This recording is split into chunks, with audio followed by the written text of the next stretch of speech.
Right, here we are coming up to El Prieto, or LP as the locals call it. And I should know what the locals call it. According to Strava, I'm the local legend. So I guess I've rode it more than anybody else in the last 90 days.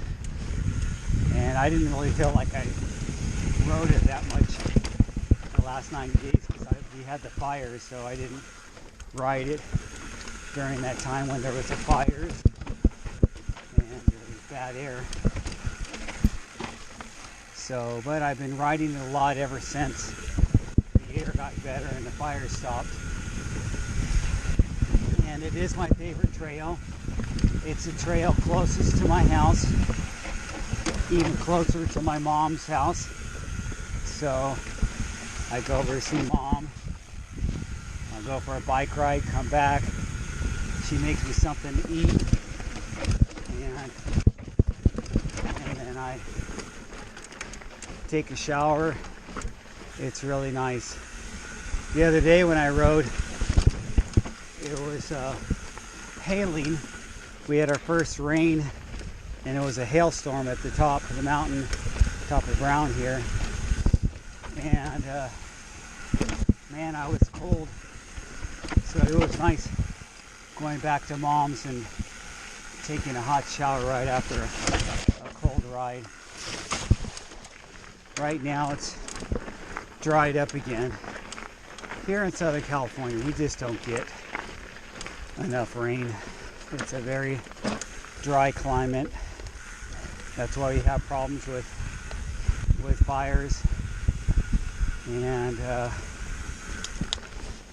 problems with pollution, even though we do everything we can to cut out pollutants and all these emission control policies. We do still have a really bad pollution.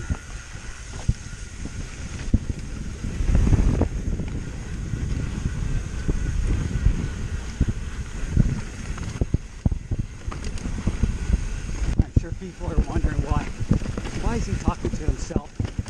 You don't know I'm making a video. They may know if they see the camera, but you don't recognize it right away. So I rode the other day teaching a newbie how to clean El Prieto. So when someone says clean your ride or a no dab ride, that means usually it's referring to a guy that's got clipped in pedals, SPD. Shimano's are called SPDs. The other ones are called clip it in or clipless pedals. So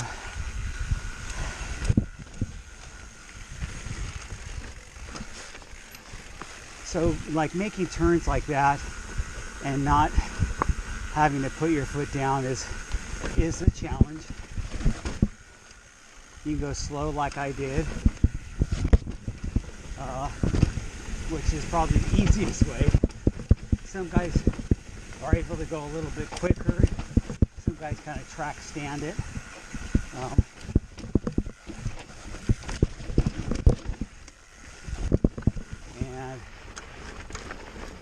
And then going down technical stuff like that without having to dab or stop is also a challenge, especially for me being on a fully rigid single speed. The single speed, I guess, really is more about the climbs. It makes the climbing a little bit tougher,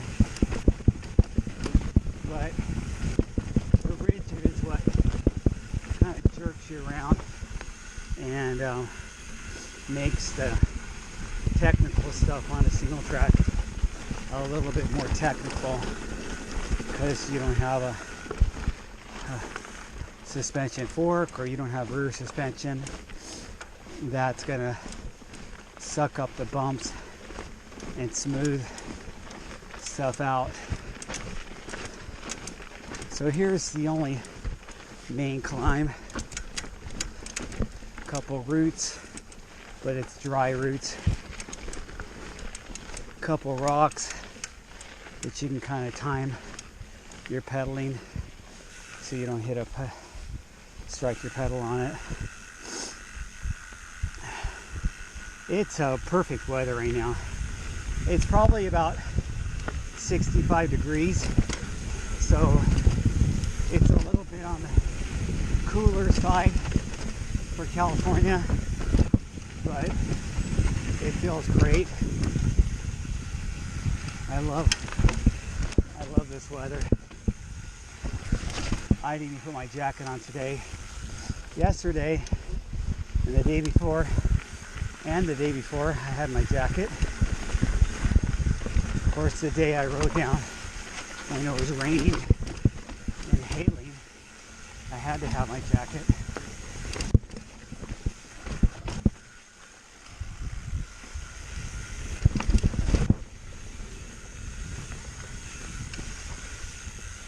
So with a rigid bike, you do have to be a little bit more conscious of your line.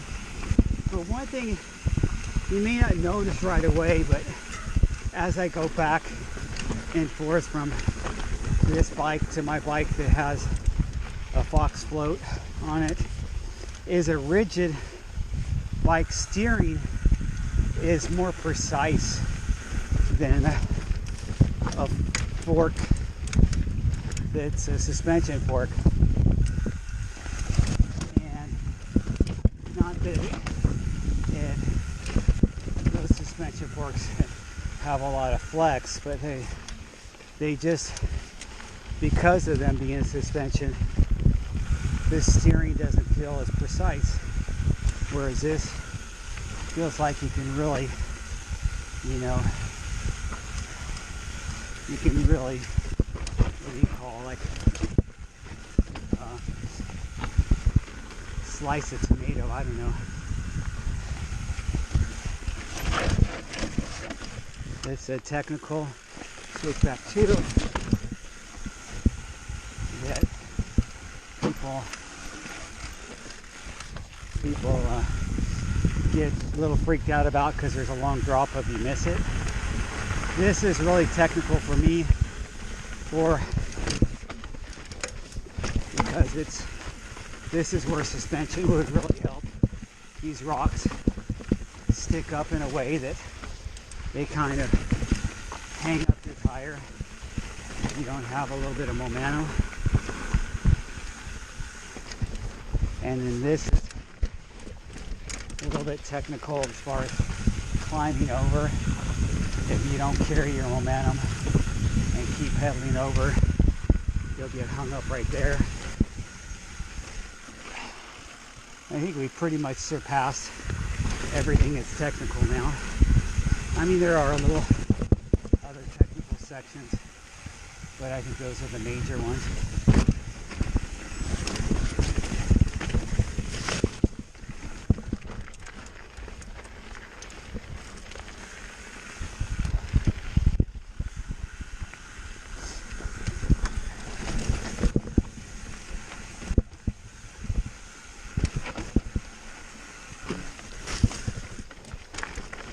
I've rode this trail, oh my gosh, 1,000 times probably.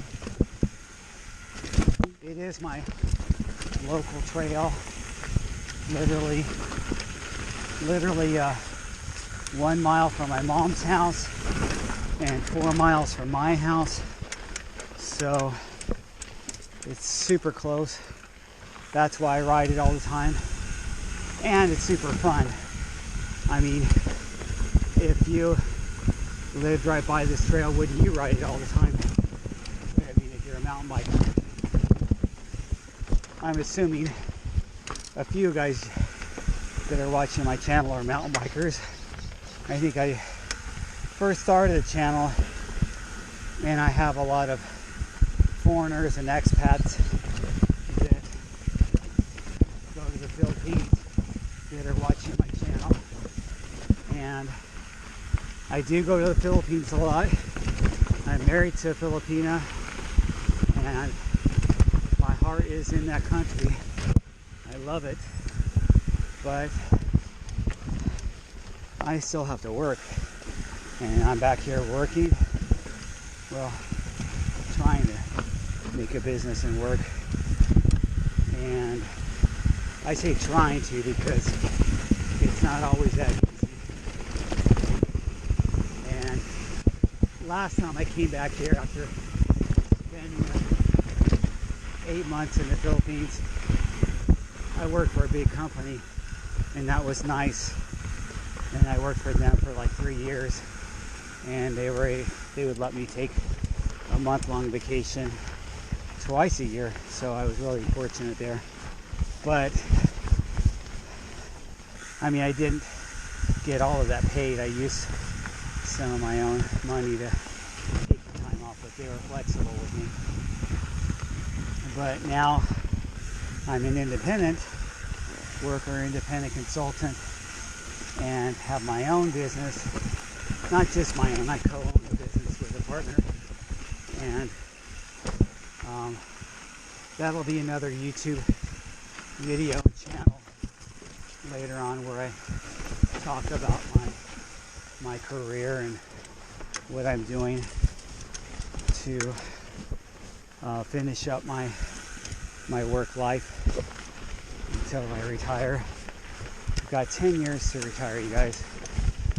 If I push it, maybe I could be lucky enough to kind of pre-retire, maybe not retire, but just kind of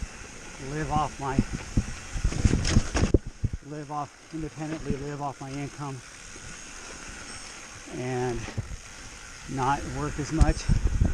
But there we go. That's a perfectly clean ride, no doubt.